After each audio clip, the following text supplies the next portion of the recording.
Michel de Nostradamus, or Nostradamus as most people know him, was a French doctor and astrologer way back in the 1500s. He's super famous for his book. It's a collection of 942 four-line poems called quatrains that people say predict the future. Since it was published in 1555, the book has been really popular and continues to amaze people all over the world. Nostradamus wrote his quatrains in a mysterious and confusing way, using metaphors, symbols, and a mix of French, Latin, and other languages. This mysterious style has allowed for many different interpretations, leading to centuries of discussion and speculation.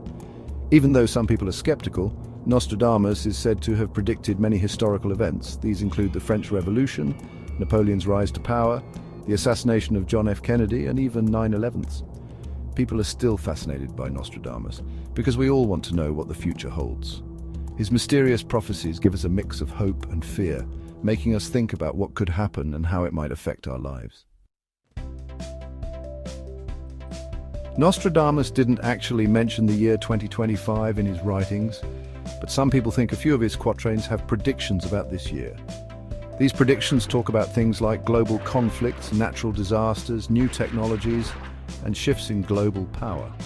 One quatrain that people often connect to 2025 talks about a big war that will cover the world. Some people think this refers to a possible war between powerful countries, while others think it's a symbolic representation of the constant battle between good and evil. Another quatrain mentions a fire from the sky that will hit Earth. This has been interpreted as maybe an asteroid or a solar flare, causing lots of destruction and chaos. Other predictions for 2025 include big advancements in artificial intelligence, which could be good and bad. Some also believe his quatrains suggest a change in global power, with new powerful countries rising and current ones declining. Part of why Nostradamus is still so popular is the belief that some of his past predictions have actually happened. These apparent successes make people think his words have real prophetic power, even if their meaning isn't totally clear. One of the most famous examples is Nostradamus' supposed prediction of the Great Fire of London in 1666. A quatrain from mentions blood rain and a huge fire that will destroy the city. Some people see this as clearly referring to the historical event, but others say it's too vague to be a real prediction.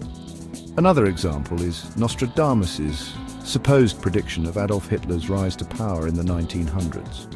A quatrain from speaks of a powerful bad guy who will rise to power in the land of the Hister. While Hister sounds a lot like Hitler, skeptics say it's just a coincidence, and the quatrain could refer to many different historical figures. The Great Fire of London, a terrible event that destroyed the city for 4 days in September 1666, is often used as proof of Nostradamus' ability to see the future. People who believe this point to quatrain 241 of, which says, "The blood of the just will be demanded of London, burnt by fire in the year 66.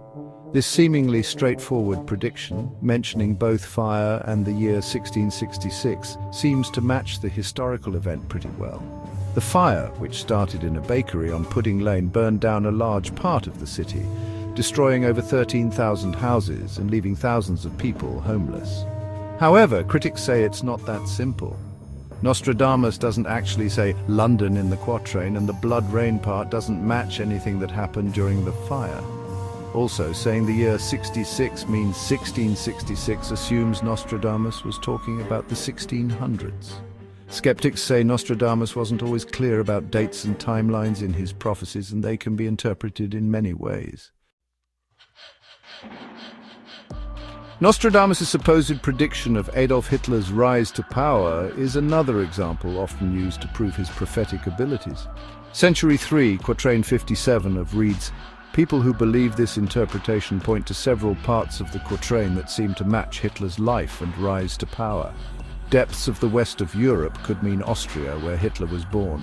The young child born of poor people could describe Hitler's modest beginnings. He who by his tongue will seduce a great troop seems to refer to Hitler's powerful speaking skills, which he used to influence the German people. The last line about increasing fame in the East could foreshadow Hitler's ambitions to expand into Eastern Europe. However, critics say the connection between the quatrain and Hitler is weak.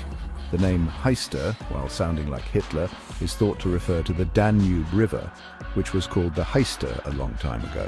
Also, the quatrain doesn't give any specific details about Hitler's life or the terrible things he did. Figuring out what the quatrains actually mean is really hard. The biggest problem is the mysterious and vague language Nostradamus used. He wrote his quatrains in a mix of French, Latin, Provençal, and Greek, often using metaphors, symbols, and wordplay. This makes it tough to know exactly what his prophecies mean. Also, Nostradamus didn't put his quatrains in chronological order. They're grouped into centuries, each with 100 quatrains, but even within those centuries, the order doesn't necessarily follow a timeline. This lack of clear order makes it hard to figure out which quatrains relate to specific years or even centuries. Because Nostradamus' language is so open-ended, people can interpret it in many ways. Different readers, depending on their own opinions and perspectives, can and have understood the same quatrains very differently. This makes it hard to agree on what Nostradamus' prophecies actually mean. The debate about whether Nostradamus' predictions are real has gone on for centuries, dividing people into two groups, believers and skeptics. Believers often point to predictions that seem to have come true, saying that so many correct guesses can't just be coincidence. They see Nostradamus as a true visionary who could see the future. Skeptics, however, think that the apparent accuracy of Nostradamus' predictions is mostly due to confirmation bias. This means people focus on information that supports what they already believe and ignore evidence that contradicts it. With Nostradamus, believers tend to highlight quatrains that seem to match historical events while downplaying or explaining away those that don't. Skeptics also point out that the vagueness of Nostradamus' language allows for many interpretations. This makes it easy to find connections between his quatrains and almost any historical event after it has already happened.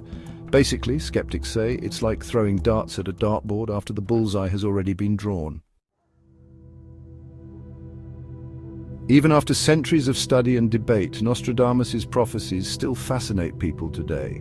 His books are still popular, often appearing on bestseller lists and inspiring tons of other books, documentaries, and websites dedicated to figuring out their hidden meanings.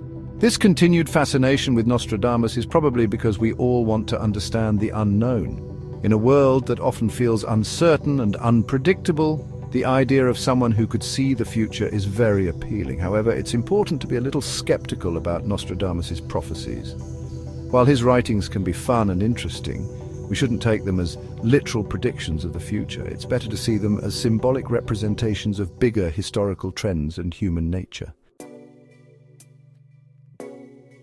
The legacy of Nostradamus is still a mystery.